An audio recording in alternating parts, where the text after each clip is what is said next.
Buenas noches y bienvenidos a Contraste AI. La semana comenzaba con el eco de las sirenas antiaéreas, no en Ucrania, sino en territorio de la OTAN. Turquía interceptaba un misil balístico iraní, el segundo en menos de 7 días, un hecho de una gravedad sin precedentes. Un ataque directo de Irán respondido sobre el espacio aéreo de un aliado de la Alianza Atlántica, con participación española en el seguimiento. El artículo 5, el de la defensa colectiva, nunca ha estado tan cerca de ser invocado en Oriente Próximo. Todo es la consecuencia de una ofensiva sorpresa de Estados Unidos e Israel iniciada el 28 de febrero. Una oleada de ataques simultáneos sobre Teherán e Isfahán que decapitó al régimen.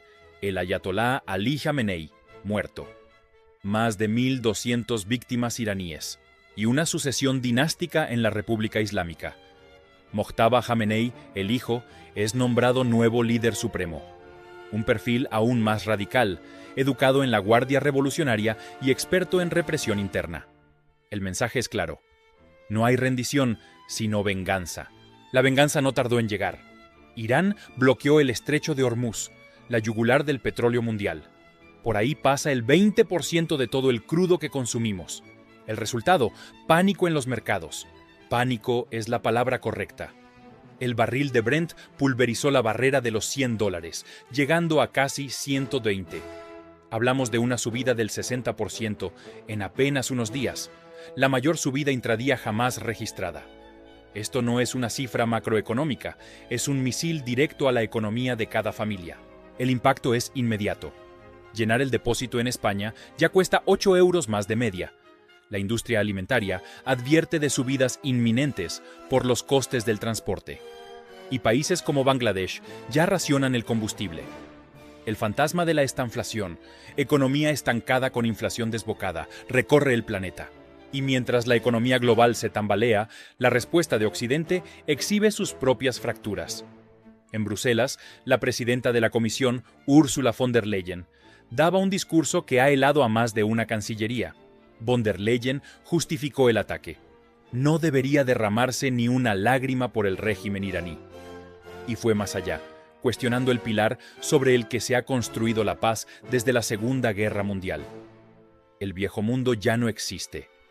Debemos preguntarnos si el orden basado en reglas es una ayuda o un obstáculo. Traducido. Ante amenazas existenciales, ¿las leyes internacionales son un lujo que no podemos permitirnos? Es una pregunta de una profundidad abismal, que dinamita el relato europeo de ser el guardián de la legalidad. Una postura que le valió la réplica inmediata de la vicepresidenta española, Yolanda Díaz, pidiéndole defender la legalidad internacional porque lo otro es la barbarie. Frente a la dureza de von der Leyen, el presidente francés, Emmanuel Macron, anunciaba una misión naval puramente defensiva para reabrir Hormuz, pero solo después de la actual fase caliente. Un intento de desescalada que choca con la retórica de la presidenta de la Comisión. Dos velocidades, dos visiones. Una Europa que no habla con una sola voz, mientras Estados Unidos e Israel, con su ofensiva, han arrastrado a todo el continente a las puertas de un conflicto de consecuencias impredecibles. Recordemos la tragedia en la escuela de Minab. 180 muertos, la mayoría niñas. Trump culpó a Irán, pero un vídeo verificado por The New York Times muestra un misil Tomahawk estadounidense. Y en medio de esta tormenta perfecta, ¿cuál es la conversación en España? ¿Cómo se prepara el país para el shock económico y geopolítico que ya está aquí? Aquí es donde la realidad se bifurca. El contraste es brutal. Mientras el mundo contiene la respiración, el socio minoritario del gobierno, Sumar, reclama a su socio mayoritario, el PSOE, un decreto anticrisis urgente. La propuesta de Sumar es clara: recuperar el impuesto a las energéticas, topar el precio del gas como en la anterior crisis, limitar el precio de alimentos básicos y dar ayudas directas a transportistas y agricultores. Medidas de choque. La respuesta del PSOE, a través de la vicepresidenta Montero, es un jarro de agua fría. Cautela. Dicen que hay que analizar primero la duración del conflicto. Actuaremos llegado el momento. Se escudan además en la dificultad para sacar adelante decretos con la aritmética parlamentaria actual. Es decir, el gobierno de coalición escenifica en público su división sobre cómo y cuándo actuar ante una crisis económica galopante. Sumar pide acción ya, el PSOE pide esperar. Y mientras, la oposición del PP les reta a que aprueben su propio plan. El contraste es demoledor. El G7 se reúne de emergencia. Macron moviliza al portaaviones Charles de Gaulle. Von der Leyen redefine la geopolítica europea. Y en España, el debate público es si el Consejo de Ministros del martes que viene aprobará algo o no. La urgencia global contra el tempo político nacional. Pero la paradoja no termina ahí. Porque mientras la crisis internacional monopoliza la atención, otro foco, puramente doméstico, reclama su cuota de protagonismo mediático: la corrupción, el ruido de fondo que nunca cesa. El Tribunal Supremo ha puesto fecha, 28 de abril.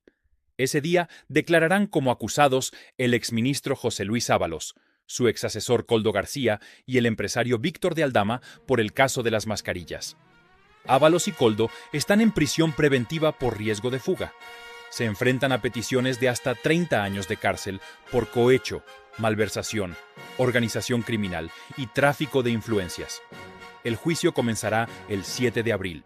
Y el desfile de testigos será el de las grandes ocasiones. La presidenta del Congreso, Francina Armengol, el ministro Ángel Víctor Torres, la presidenta del Tribunal de Cuentas. Todo el poder político y económico que gestionó la pandemia pasará por el tribunal. Un juicio que nos devuelve a la crisis anterior, la del COVID, para juzgar las presuntas corruptelas que se produjeron al amparo de la emergencia. Un recordatorio de las debilidades del sistema.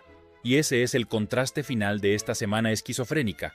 Por un lado, una amenaza exterior real, inmediata, que exige altura de miras, unidad y decisiones valientes. Por otro, las miserias de siempre. La pelea política pequeña, el cálculo electoral y el eco de una corrupción que parece endémica. La pregunta que queda en el aire es si la clase política española está a la altura del desafío histórico que se presenta, o si el ruido interno es tan ensordecedor que impide escuchar las alarmas que suenan con fuerza en el exterior. El petróleo a $120 no entiende de aritmética parlamentaria. Y los misiles en el cielo de un país de la OTAN no esperan a que los socios de un gobierno se pongan de acuerdo.